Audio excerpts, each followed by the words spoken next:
Hey everyone, thanks for joining this panel, which is called Live Streaming the Next Steps. And I guess if you're joining this, then you probably had either some interest or involvement in live streaming so far this year, which has obviously been one of the positives probably to come out of the pandemic.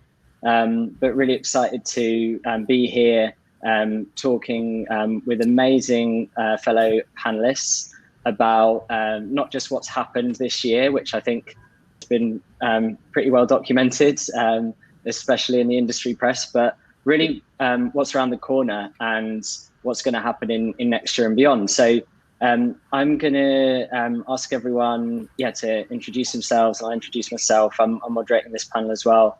My name's Russ Tannen. I'm the CRO at DICE. We're traditionally a ticketing company that in March started to explore working on live streams, and since then have ticketed and marketed over 4,500 live stream events. We've learned a lot, a steep learning curve, and we're very much planning on continuing to work with live streams going forward, even when traditional events are back. And I will pass to Claire to introduce herself. Hi everyone, I'm Claire Mass. I run the marketing at DRIIFT, which is a company that was really born in the madness of 2020. So DRIIFT was born from ATC originally, where obviously they were hit by what happened and decided quite quickly to pivot as some of the artists' touring got cancelled, and did the first ticketed live stream with Laura Marling, which was really, really well reviewed. And then from the success of that show, we have now promoted several live streams, anything from Nick Cave to Niall Horan, where we sold 125,000 tickets in 150 countries. So far we've had real success with the format. We both promote, produce, and market the shows. And we work with a variety of ticketing agents and streaming platforms. So we're neutral on in terms of that. We're not a platform ourselves. We work with all the different partners already available, and we really specialize more in the production, marketing, and promotion of the live stream. So I'm looking forward to sharing with you what we've learned this year. Thanks, Claire. And it's been great working with you on some of those events this year as well. Exactly.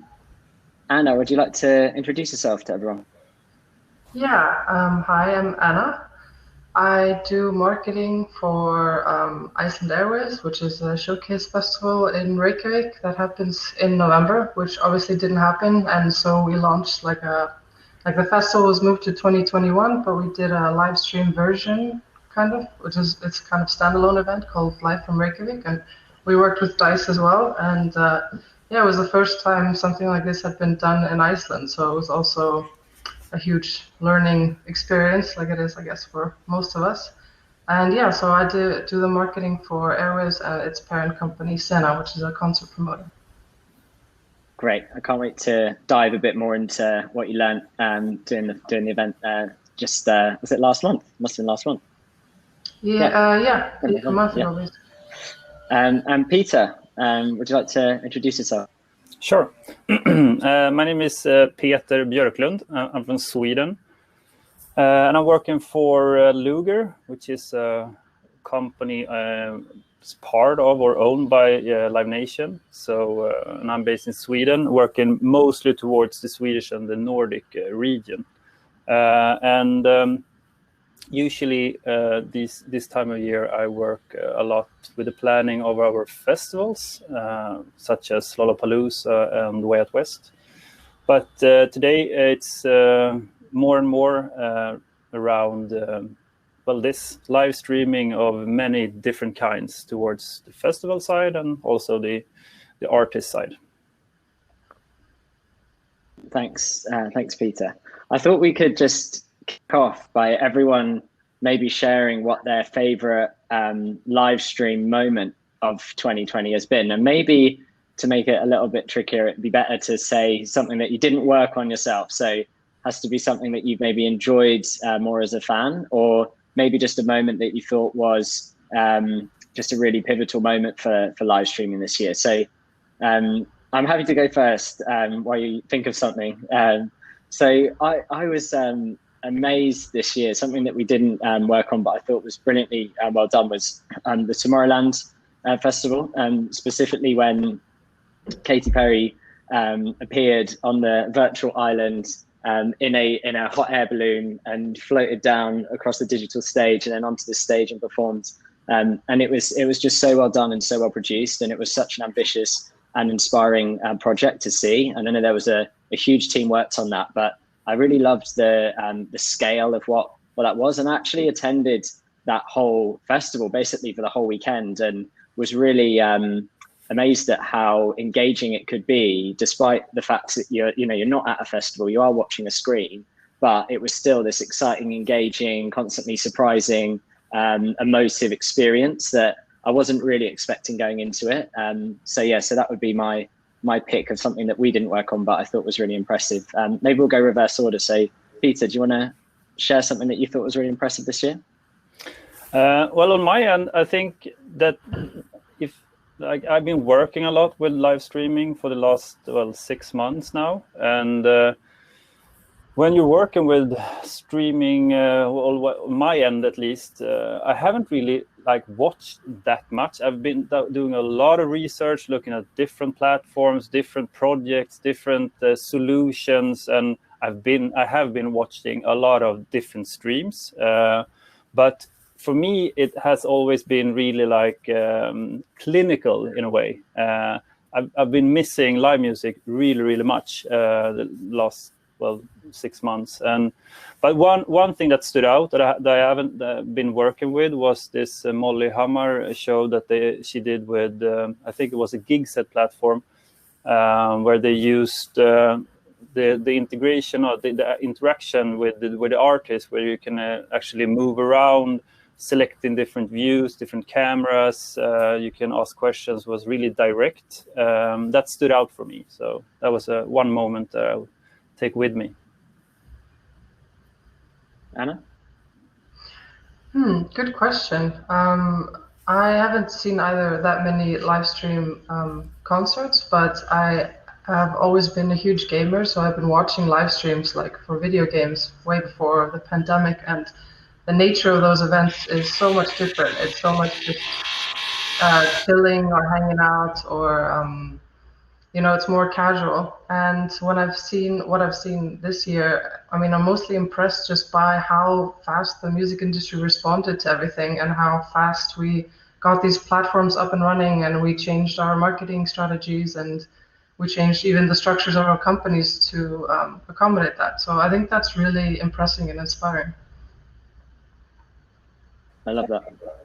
Yeah, and for me, I love the versus format that popped up on Instagram. I thought that was really cool right at the start of lockdown, and how that kind of came alive. I haven't seen it, it kind of feels like it's fizzled a tiny bit, or maybe that I just haven't noticed the latest ones that they've done. But right in the midst of the darkness, I felt like that was a really cool format that came out of nowhere and kind of owned the space, and kind of gave some of all of your old hip hop dreams of things you ever wanted. I love the nostalgia. I also thought that the Billie Eilish live stream with the kind of 3D XR, the spider, whatever it was really impressive. I wish they had given some of it away before, so people could have known that was coming. And in terms of marketing, I think there was some things left on the table that could have been used, but the actual show was pretty impressive in terms of just the amount of money that they pumped into that production and the way it looked. You touched on a really interesting point there, Claire, and it's something that DRIIFT in particular, I think from the very first streams has been extremely good at, which is really marketing these live streams well, and cutting through the noise. Really, there's been a huge amount of live streams. Obviously, in March and April and May, even into June, there was a large volume of free live streams, and that has transitioned to paid. But there's still hundreds of live streams happening every week. And I think that if, as an industry, we're going to create something really sustainable here, then we all have to get a lot better at how these events are marketed and how we communicate the value of the live stream for fans. Yeah. Would you be able to share a bit of insight about your approach to marketing a live stream from DRIIFT's perspective? Yeah, I think the problem with the format or even the word live stream, sorry to get conceptual on everyone, you can roll your eyes at me at any point, but is that it's one word to kind of define all types of things. So anything from a kid in his living room or like in his unmade bed with a guitar live streaming to 3 people, all the way through to a 6-figure budget of a production with a like a proper, like maybe multiple partners who are doing it at a scale and level that's really high. And it's all called a live stream. Live is called a live stream. Pre-production and then streamed is called, like everything is called a live stream. It's actually pretty confusing for the user to kind of know what you're buying into. Whereas when you're buying a show for a person, one, you more or less know the reputation of the person's ability to perform live, and you know the venue because you've probably been there before. So it's really important from a marketing perspective that the level of the quality of the live stream is communicated from the get-go. And that's where I think we've been quite different, and what I've done since I've come in, which is really invest in the marketing assets up front and making sure that you're giving the user as much of an understanding as to what they're buying into before the show. Otherwise, there's just so much uncertainty still with the format. And if we want to move away from free events, which might be the demise of making it sustainable,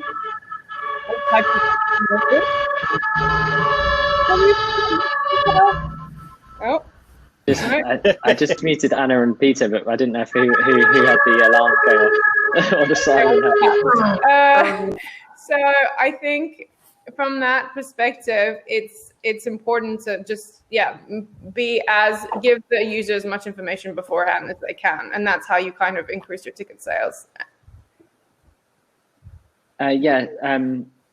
Totally. There's been amazing trailers that have been made that I think have really helped to sell tickets. We've just introduced trailers into the app, so in the Dice app you can sort of see the trailers just in there as you're buying the tickets, which we built that in specifically for that reason. I think if we can really give people just a little tease of what it's going to be, especially when there is a large amount spent on production and you really want to get the quality across. I'm wondering, not every live stream can be the blockbuster production that maybe DRIIFT does for the most part. What other tools are there, do you think, for artists to approach, especially if they're not going to do a pre-recorded live stream? How else can you get fans excited about a live stream, do you think? Is that me or? Yeah. Sorry, I didn't want to take up the space, but I think it really depends on what the live stream is. So if your production isn't going to be really high, then you need to kind of find another angle for it. So maybe it's going to be it's like that you're building a theme and a story, and it's more interesting in the sense that you're not just going to be with a guitar in playing kind of, and the production isn't very high. So if the production's not high, you need to kind of make up for it in creativity, which is, I think it's the same thing as true of music videos. If you don't have a lot of budget, then you need to be really creative with the concept and make sure that even though the quality might not be as impressive, the storyline is. And at the end of the day, that's what marketing is. It's telling stories. And I think people can get lazy with a lot of money and actually do themselves a disservice by having fancy production because they don't really capture the essence of what you're trying to say. So if you can do that and you can then communicate the storyline ahead of it, you can still do a pretty good deal in terms of getting the fans excited. It's just that it's hard to get people to give away their money if the quality is quite low, because the standard has been set as a free, like live streaming is almost expected to be free unless there's a high production. So you might have to think about how you can really differentiate that, because for example Versus, that's a free format, right? So and then it was bought by Apple, so now it's kind of some of it's behind a wall and so on. But it's difficult to maneuver as a developing artist. If you've got low production and you've not got a real creative story, it's going to be hard for you to get a ticketed live stream. Thanks. And Anna, do you want to, while we're talking sort of marketing and getting getting the story out about what it is people are buying. How did you approach that for Iceland Airwaves this year for Live from Reykjavik? Well, I think you're on mute. Sorry, Anna. Oh, great, thanks. I think we're at a kind of a weird spot marketing-wise because we're kind of teaching people what redefining what a live stream is, because as Claire says, it used to just be some dude in his bedroom, but now we're getting really high production live streams, while also at the same time still we have the guy in the bedroom with the guitar. And you have to communicate that really efficiently to people what they're actually buying, and of course you have to deliver it. If people are buying a ticket for £20 or something, you need to make sure that they feel like they got their money's worth, which, I mean, it's important to communicate that both via messaging and your creative and through your production quality and your partners and everything else.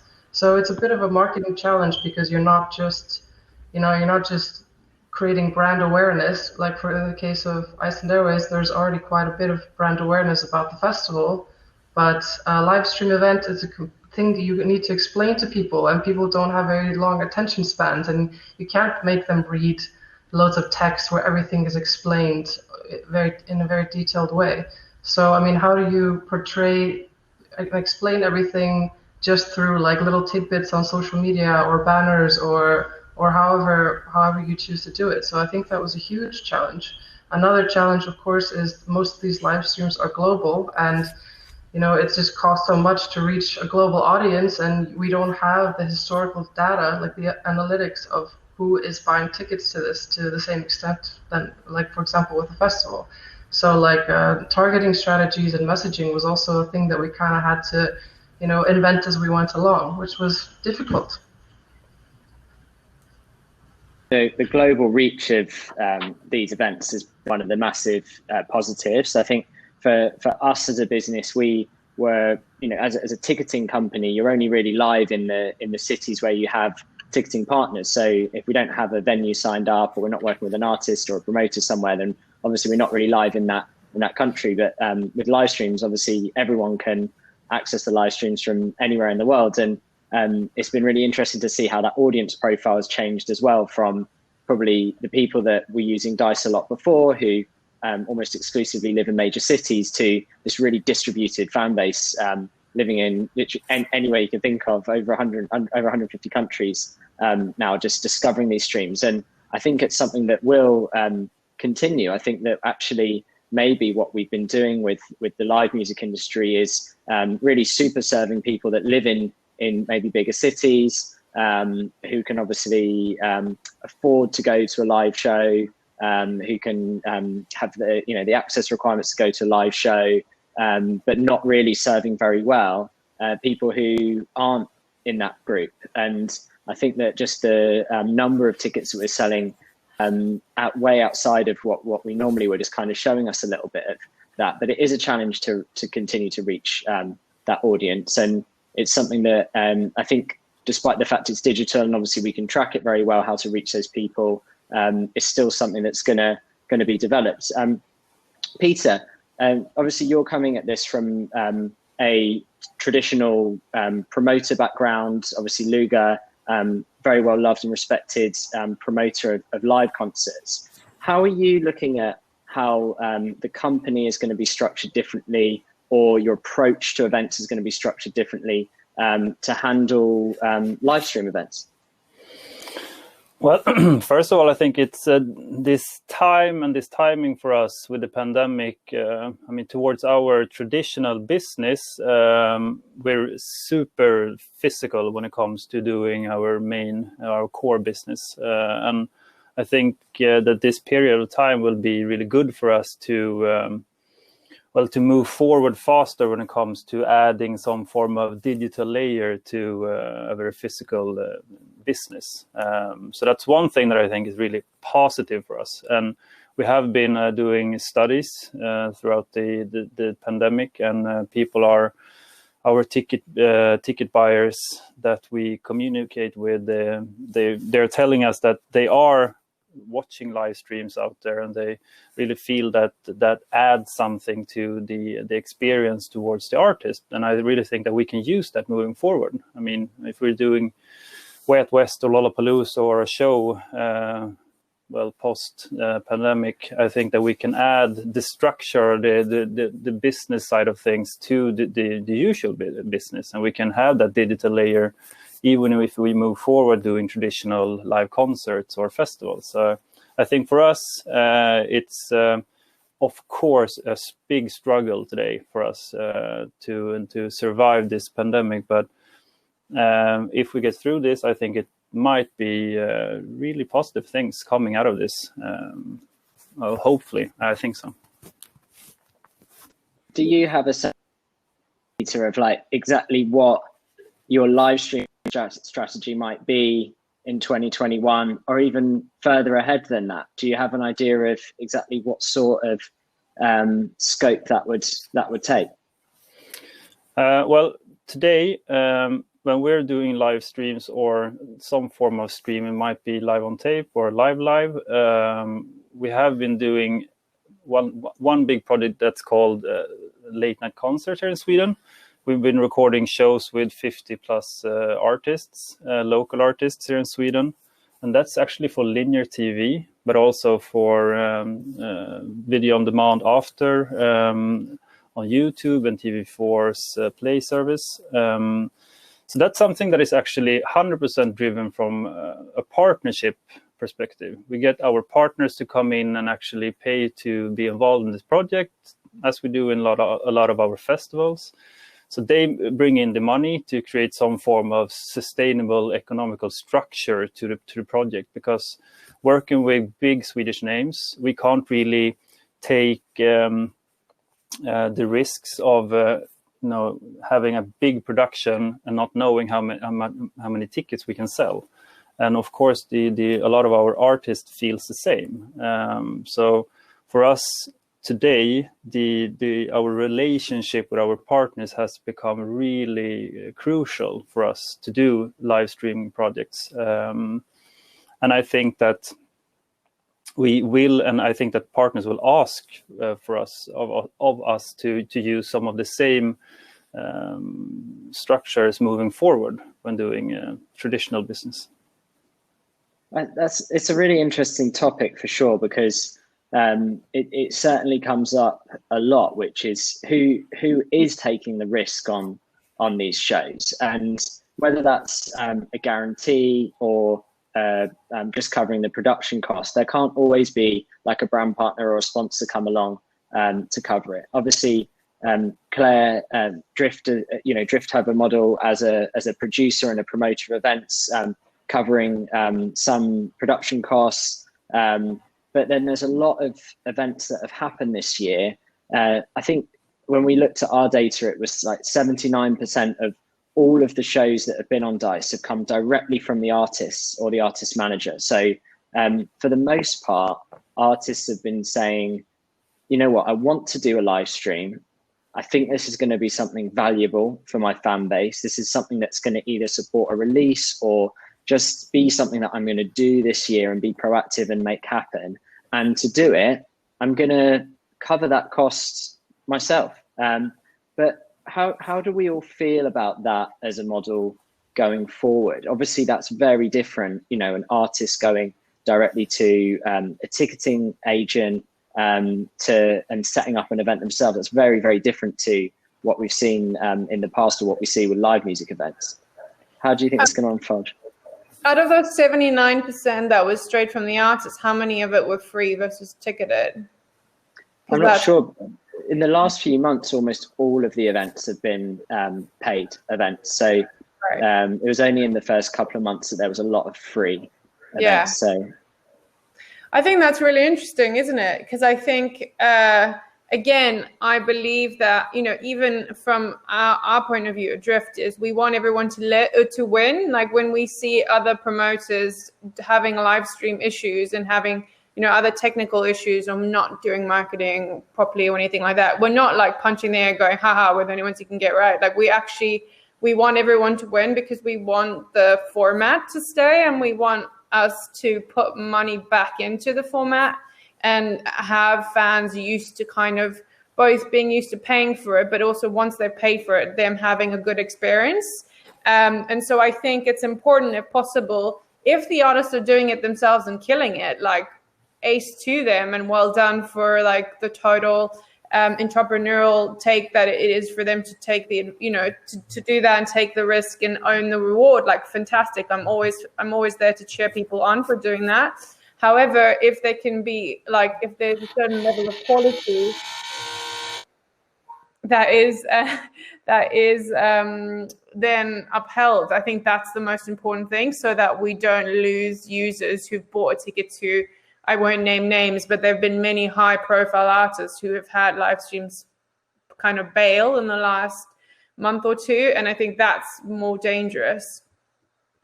There's a balance, isn't there, between quality and sustainability, and you have to get it right. You can't go too far one way or the other. If it's too cheap, or you cut corners, or you don't have a proper broadcasting thing set up, then yeah, it's not going to work, and the stream's not going to work. And you're right, those fans, it doesn't take much for a fan to not want to come back.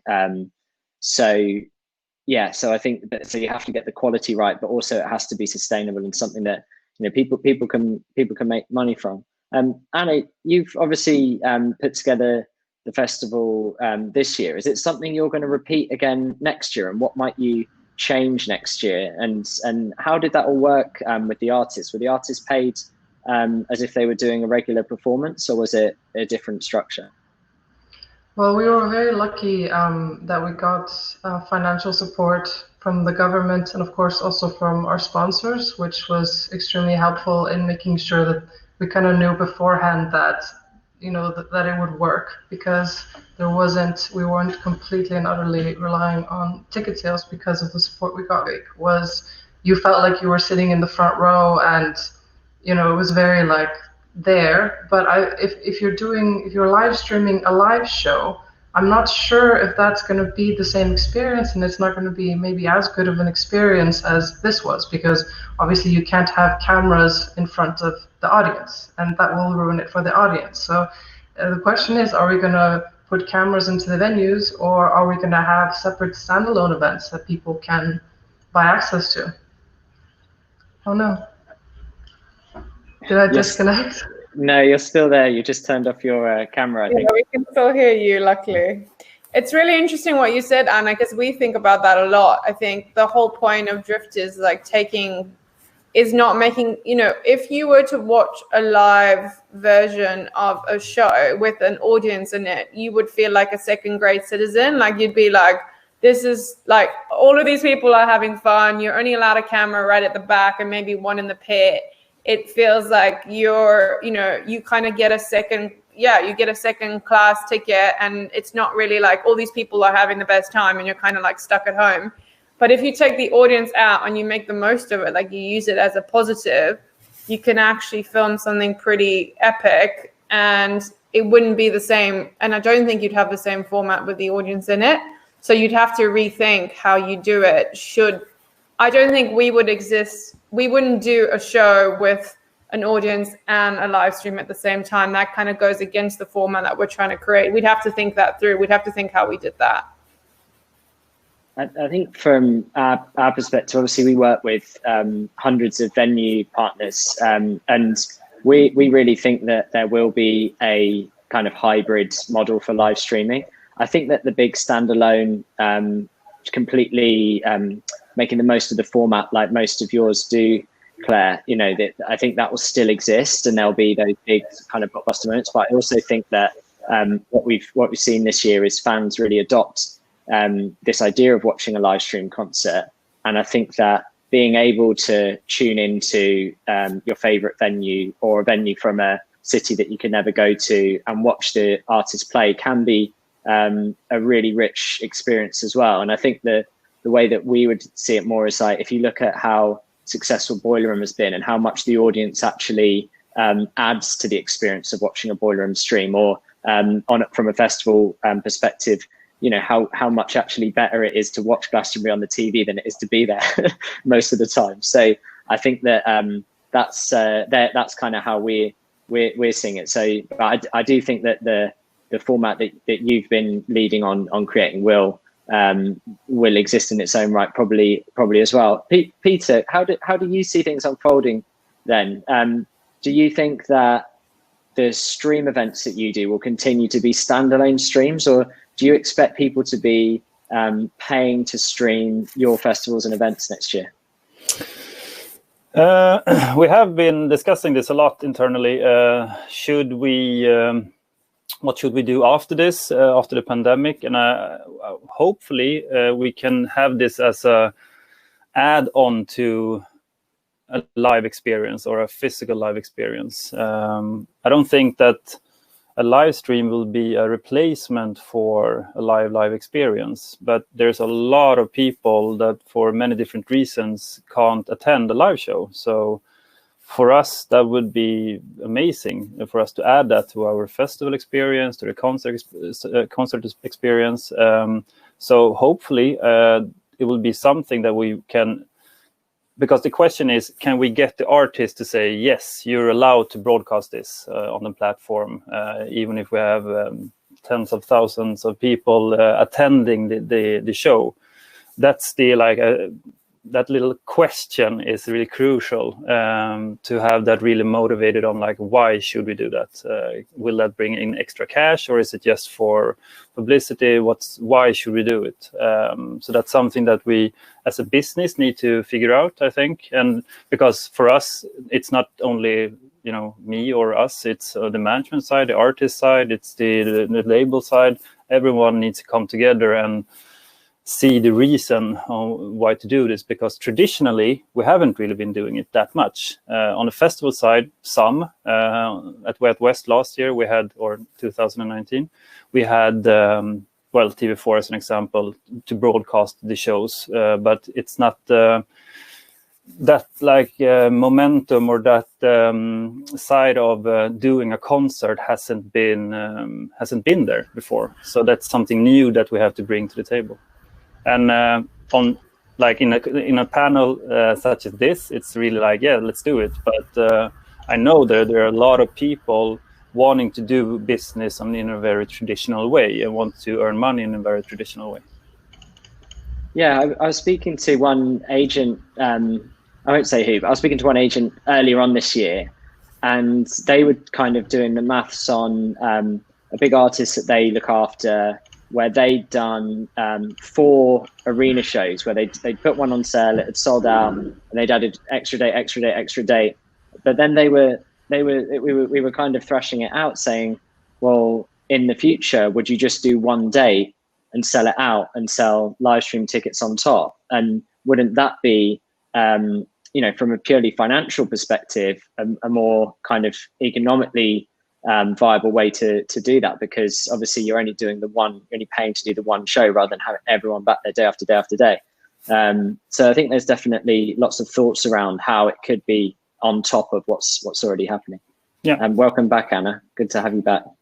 We lost you for a minute there. But I mean, it's also for us, of course, as a live music promoter, for us it's also a lot of the other people surrounding the artist. It's not only the artist, it's the musicians, all of the technical stuff, it's the touring people, the people at the venue. There's a lot of people affected by this, and that will be affected if we change the whole structure of the business. We can see that now there's a lot of people moving forward, working with completely other stuff than before. People that worked with as a sound technician now working as a kindergarten teacher. So there's a lot of that as well, that we need to really find a way to restructure the whole structure around the artist, because people are moving forward doing other stuff because of lack of business and money. Yeah, of course. And I think that for everyone who has been lucky enough to be kind of involved with live streams this year and busy with live streams, I think it's been a real privilege for everybody really to be able to keep working and keep their businesses running. And, it's not replaced what has been lost this year, but it has been something that's kept people in jobs. Claire, even starting a new job during the middle of a pandemic and a new business starting, there is some positives that have come from it. I think we'll go for like one last question. So I think maybe just like a crystal ball moment from everybody. Not so much next year, but 5 years time. Let's try and think. Can't think like 3 weeks in the future at the moment, but 5 years time. What do you think live streaming will be for the music industry? Claire, would you like to go first? I kind of see it as a bit of a bridge between what some of the things you've said. So with that really good example of like, selling out 4 nights in a row, and the fact that, for example, as I said, in most of our shows, we now sell to over 100 countries, up to 150, which if you think about it from an artist perspective, even if you go on tour for 2 years, you're really not going to touch more than 20, 30 countries at best. So the reach that has and kind of super serving the fans that are so used to not being served is a really interesting concept. So actually when I was still, because I used to be the head of digital at Island Records, and I was trying to do this with one of our artists, which is the idea of live streaming the opening night to local venues that weren't on the tour. And I was trying to kind of say there's all these kind of untouched territories and these unbought tickets for fans who are being underserved. And I feel quite strongly about trying to super serve so many fans that we just think so much like UK, US, Australia, maybe France and Germany, maybe Japan. We kind of forget about the rest of the world, at least from sitting in London. I know I certainly do. And it was thinking about all of the kind of 3rd, 4th, 5th and 6th tiered countries or cities, that never get touched. So I think the idea of keeping, you could either do a whole live stream for the rest of the world that's not part of the tour, or live stream the first event, depending on, the ins and outs of the production costs on that and what the artist prefers, whether they want the audience there or whether they want to really take advantage of the format, and use that as either the first or the last of your tour, and really maximize the tour, and then still go on tour, because we do understand that it's a different experience, but you don't have to see it as competing. You can kind of see them as complementary things, and I think that would be pretty cool, and you could kind of announce them together. Yeah, I totally agree with that. Anna, do you have a 5-year view of how live streaming might look for the music industry? Well, I think if people have a good experience with live streaming now while we're in the pandemic, then when things are over, people might still be open to buying tickets for such a thing. And as you're saying, geographical location is a barrier, which is not a barrier anymore. And there are also other things like time, or you don't want to go to a venue, or you don't want to be around alcohol, or you have kids sleeping in the next room, and being able to attend shows and participate in the music world, especially people that are maybe feeling like they can't go to venues or whatever reason. This just open access to music is a really good thing. And I think the music industry has always kind of been looking for other ways to kind of break down these barriers. And the hope is that people will stick to it and still see a value in buying tickets for this and seeing these shows, which I think is the case. We know in Iceland, after Live from Reykjavik, Ásthildur, the mother company of Airwaves, we do all kinds of concerts. And one of the biggest concerts of the year is a Christmas show, which we do with like all kinds of different singers. And that had to be canceled. And now we're streaming that and selling tickets to Icelanders. And it's just insane how good the response is. And, it's a show that appeals to an older demographic, and people are totally into it and they're very excited about it. And I think it's here to stay, and maybe not purely live stream for like festivals like Airwaves or something like that, but hybrid events and catering to those markets and people that would love to go to the festival but just can't for some reason. And I think that's going to be the future for sure, just hybrid. Nice. Peter, yeah. No, I really agree there, because I think that we extend live music to more people. a project that I'm working with right now, the late night concert project. That's something that we're doing with TV4, and it's a linear TV, and that's maybe the first time that they are doing live shows in linear TV, and for us as well. And for the first time, my mom, she's 70 years plus, she came to me and said, like, wow, this is super great. She lives alone, and she can watch shows that she couldn't watch before. And she's not really that fit to go out, even like pre-pandemic. So if we can extend like the love for live music, even after the pandemic, even in 5 years, if we can extend the feel of live music for more people that can't attend a live show, then it's perfect. And I think that, as I said in the beginning, for us as a very traditional industry, for us to being forced to move forward into a digital space, and if we can add that to a supplement to our existing business and get that word out to more people and get live shows out to more people, that's great. That would be amazing. Yeah, I think just to add to both what Peter and Anna said, we currently are doing Andrea Bocelli. We're doing a Christmas show with him on the 12th of December from Italy, and traditionally he would play Madison Square Garden every year, and he has kind of a residency around Christmas time. But now that we're doing it, live from Italy, we're finding that we're reaching such a wide range of an audience. Also, as Anna said, like in the older demographic, people who before we may not have known how they were going to react to the format, and we're probably introducing a lot of people to the format who would have never done it before, and the reaction has been incredible. From a marketing perspective, it's been like a dream to work on, because obviously he's so well known. I'm actually doing a proper global marketing and advertising plan and really bidding it off wherever it makes sense. Something that even with streaming and being used to doing global with streaming, it's just different with tickets. It's actually quite fascinating from an advertising point of view, because it doesn't really matter where you sell the ticket. You can sell it anywhere.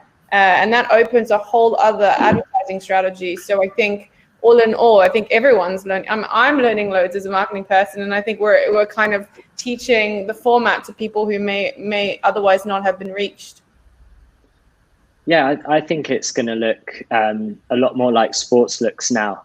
And I think that it won't just be being at the venue or being at home. I think there's also going to be screening events. I think whether that's in cinemas or bars or pubs or however that's going to be. We're already getting a lot of interest to host screening events for live streams that are coming up now that venues are starting to be able to reopen in some countries. So I think that the where people consume live streams is gonna shift a little bit as well. We're doing with Courtney Barnett. We're doing a live stream and some cinema viewings in Australia because they've opened up there. So obviously that's really interesting.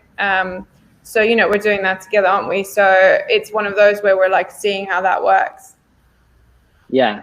And selfishly, I'm really excited about getting to a point where there's so many live streams happening that when you hear about that cool new band from Iceland, and otherwise I would have had to wait for them to come to London to play, I can actually just watch the live stream of the show that they're doing that Saturday night and check them out and see if they're any good. I'm sure they would be. But yeah, I'm excited about that sort of access to live music that for people like all of us who have made a career in music and probably all obsessed with new music, it's going to be amazing to be able to see these artists before you have to wait for them to come through your town to play. So I think that side of it's going to be exciting as well, not just at the very sort of mainstream level. We've only got 5 minutes left, so I know that there's going to be a couple of minutes if anyone wanted to ask any questions. The only question so far was, would she pay for a ticket for one of those shows, which I think was Peter when you were explaining maybe about your mum buying a ticket to something. So maybe it was maybe you hooked her up with a guest list. There's been a surprising, my biggest surprise from live streaming this year has been the sheer amount of guest list requests I've had for live streams. I thought the guest list was going to go away this year, but it's bigger than ever. Never. No. My mum wanted to buy a ticket to Andrea Bocelli. I had to convince her that she could be on the guest list, but she was really keen to both buy and sell to her friends. So you see, there we go. Even in the older ages, they're happy to pay for it. Yeah, I think she wasn't reselling. Making some money on the side. I think also for now, people want to support artists. We've had that experience with Live from Reykjavik, people saying like, can we donate on top of the ticket? So it goes to the artist. Like, how can we, there was one guy in Iceland who was saying like, even if you're not going to watch the live stream, buy a ticket anyway. And people were like, yeah, like they want to contribute. And that's why I think it's important right now for artists to charge for entry. Yeah, we actually have a donation as part of almost every one of our streams. We've had a variety of different, and obviously chosen by the artists and what they feel is appropriate. But for example, with the Niall Horan show, which obviously did really, really well, all of the profits to that went to Niall's. He set up a kind of a donation thing so that all the money went to his crew and crews around the UK who were out of work. So that was a real fair chunk of cash that all went back into helping people who've lost their job this year. And that was a really standout example of it. And because of that, I think the amount of support we had on social media from other artists jumping on and saying, Niall's doing this amazing thing, you need to support because it's helping all these people in the background was really, really widespread. But we've also just had, as you said, Anna, something where we've added like anything from £2 to £5 to £10 of if you want to do a donation to a relevant party that is in the space, it's added on top of the ticket. And we've been surprised at just how much we've been raising, several thousands on every single show that is going back towards a good cause. So I think there's definitely a lot of goodwill in the system at the moment. Yeah, we typically give, oh, sorry, Anna, you go. I was just going to say we're also doing Björk live stream shows, Björk Orchestra, which is supposed to be an IRL show and then also live stream. But 50% of the proceeds go to a women's charity, and people are just really happy to participate in that. Amazing. Has that been done, or are you doing that? It's scheduled for January, February. Oh, nice. You have to share the links. You on a guest list now? You're after the good. But no, it's been lovely to see how people have been generous with donations. We give a few options on donations, and people typically pick the highest amount. We just had a question through. We just got a couple of minutes left, so maybe I'll take this to you, Peter. Do you guys think it would work to break a new up-and-coming artist through live streaming?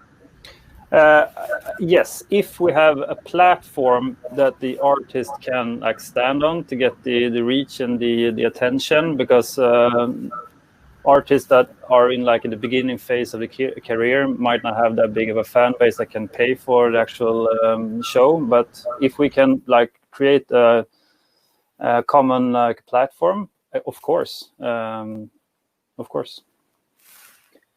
Yeah, we've definitely seen very new artists and emerging artists sell huge amount of live stream tickets for many hundreds of live streams this year that maybe haven't been as reported as much, but have been financially successful, and I'm sure have raised the profile of those artists massively as well. I think Toby Nwigwe, who's an amazing rapper from Houston, is probably the standout example of that. Just a couple of months ago, he's really having an amazing year, and that live stream really did amplify that. But I think we're on our last minute, so I will just say thank you to everyone. Thank you, Claire, Anna, and Peter. It's been fun to chat this afternoon, and I hope that everyone watching the panel has enjoyed it. And see you all soon. Thanks, everyone. Thank you. Bye bye.